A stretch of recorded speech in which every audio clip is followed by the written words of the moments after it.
알아도 쓸데없고 몰라도 상관없는 일상의 소소한 지식을 이야기합니다. 한량의 지식놀이터 시즌2 16번째 방송 시작합니다.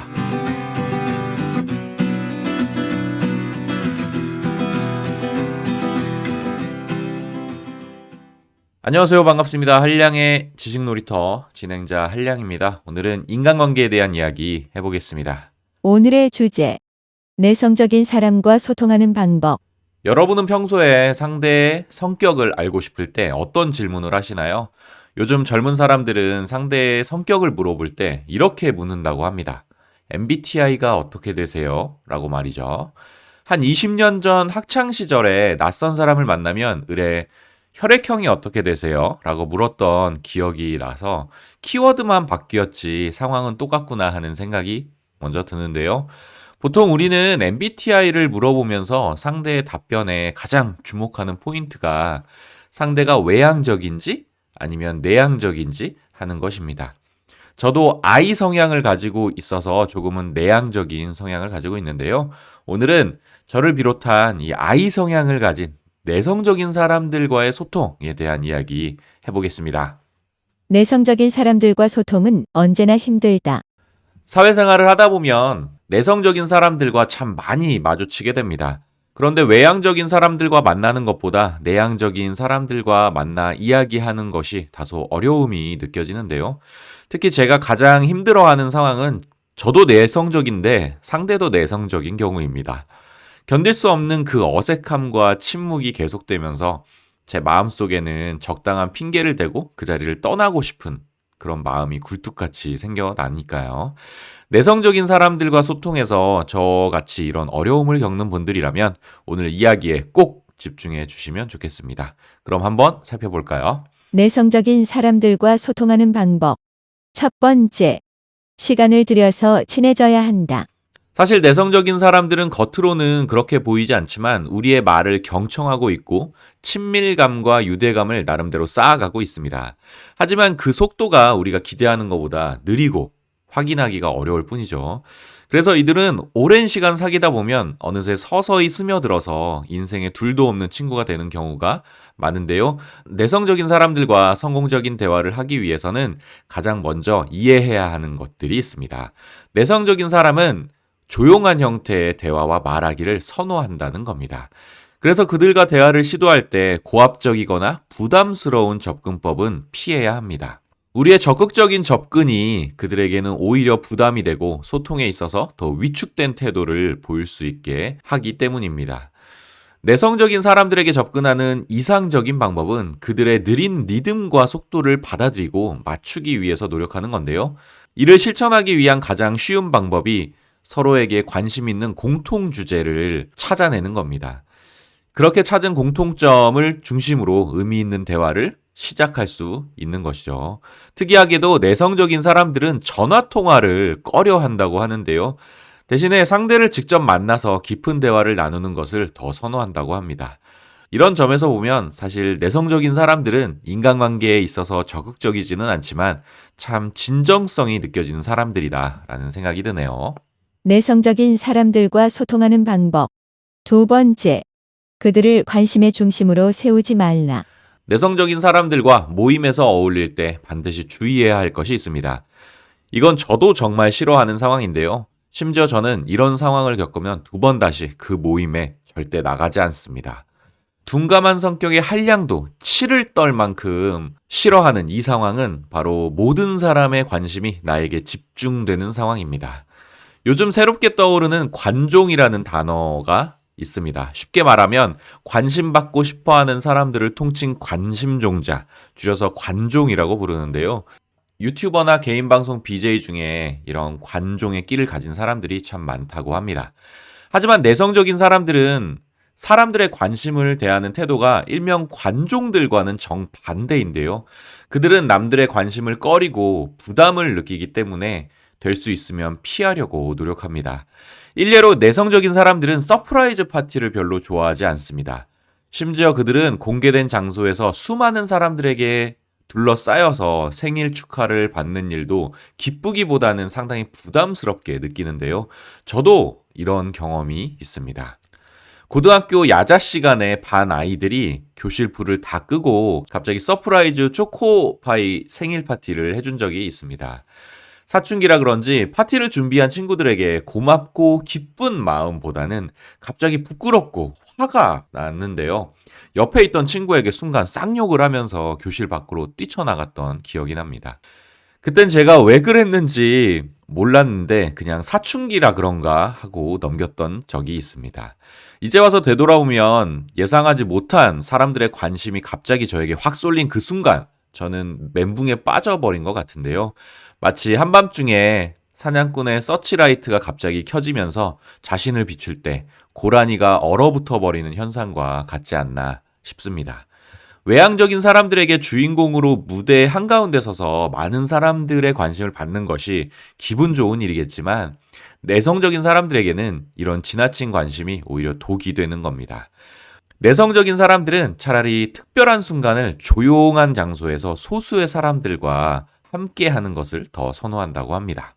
내성적인 사람들과 소통하는 방법.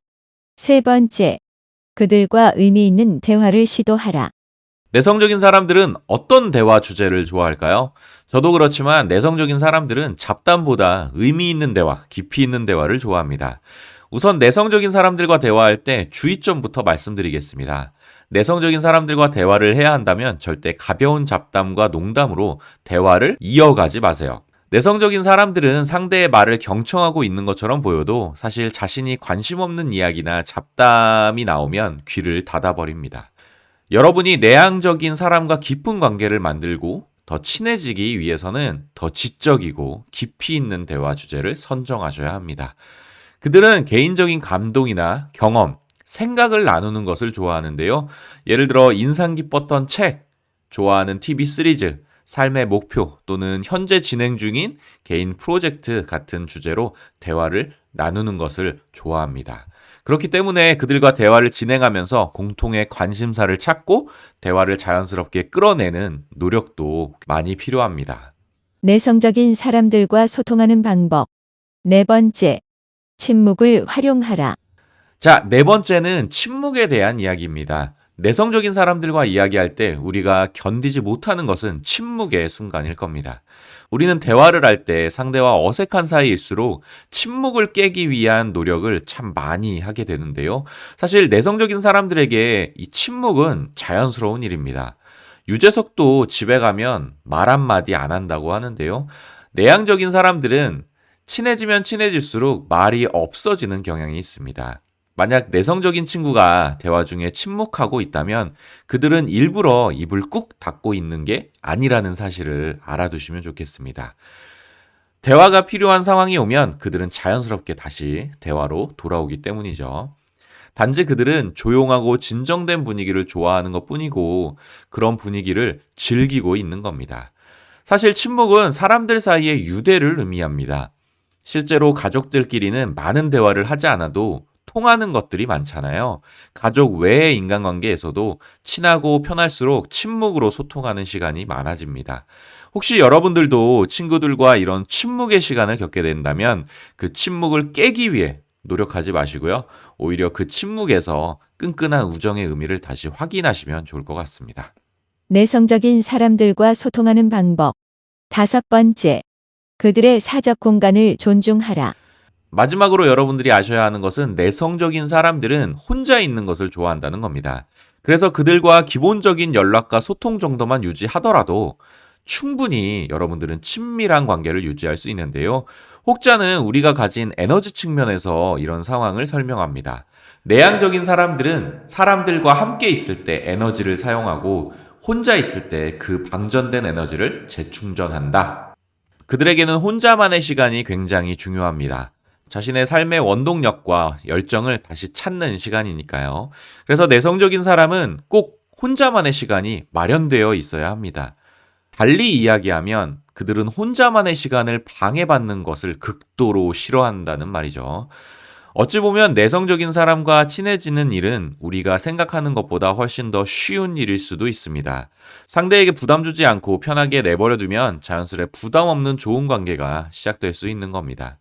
그리고 그렇게 친해진 내향적인 사람들은 여러분의 평생 친구가 될 가능성이 높은데요.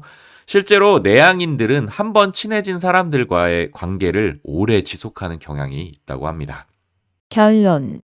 조금만 신경 쓰면 내향인과의 소통은 어렵지 않습니다. 오늘은 내성적인 사람과 소통하는 방법에 대해 이야기해 보았는데요. 관련 기사를 읽다가 너무 제 이야기 같아서 이렇게 들고 와 버렸습니다. 사실 저도 정말 대단히 내성적인 사람이거든요. 오늘 이야기했던 것들 중에 제가 가장 공감이 갔던 부분은 다른 사람들의 관심에 대한 부분이었는데요. 저도 그렇지만 내성적인 사람들은 남들의 관심이 집중되는 것을 진짜 싫어합니다. 특히 예상하지 못한 관심일 경우에는 더더욱 그런데요. 이런 성향은 제가 팟캐스트 활동을 하는데도 큰 영향을 미쳤습니다. 사실 3, 4년 전에 이 지식 놀이터 채널이 팟빵에서 선정하는 이달의 팟캐스트에 뽑힌 적이 있습니다. 개인적으로 기분도 좋고 참 영광스러웠는데요. 어쨌든 제 컨텐츠가 인정받은 결과고 또 제 창작 활동이 만들어낸 성과라고 생각했기 때문입니다. 그리고 그 이후 2주 동안 구독자가 70명에서 2,500명까지 떡상을 하게 되었는데요. 여러분이 콘텐츠 제작자라면 이런 상황에서 어떻게 하셨을까요? 저는 그 후에 조금 실망스러운 행보를 보였습니다. 예상치 못한 구독자 증가에 저는 너무 겁이 나서 방송 제작을 중단했던 건데요. 냉정하게 따져보면 아직 저는 그렇게 많은 구독자를 받아들일 마음의 준비가 안 되어 있었던 겁니다. 제가 굳이 제 부끄러운 모습까지 드러내면서 구독자 여러분들에게 이런 말씀을 드리는 이유는 내성적인 사람에게 준비 안 된 관심은 모든 것을 버리고 도망가고 싶을 정도의 두려움으로 느껴진다는 말씀을 드리고 싶어서입니다. 그렇기 때문에 혹시 여러분들 주변에 내성적인 사람이 있다면 오늘 제가 드렸던 이야기들을 상기하면서 더 좋은 관계를 만들기 위해 좀 노력해 주시면 좋을 것 같습니다. 그리고 만약 애청자 여러분들 중에 내성적인 성향을 가지신 분들이 있다면 여러분들의 내성적인 특징들도 함께 공유하고 나누어 주시면 좋을 것 같은데요. 많은 사람들이 이해하고 공감할 수 있게 말이죠. 오늘 제가 준비한 이야기는 여기까지고요. 들어주셔서 감사합니다. 다음에 만나요. 안녕. 뿅!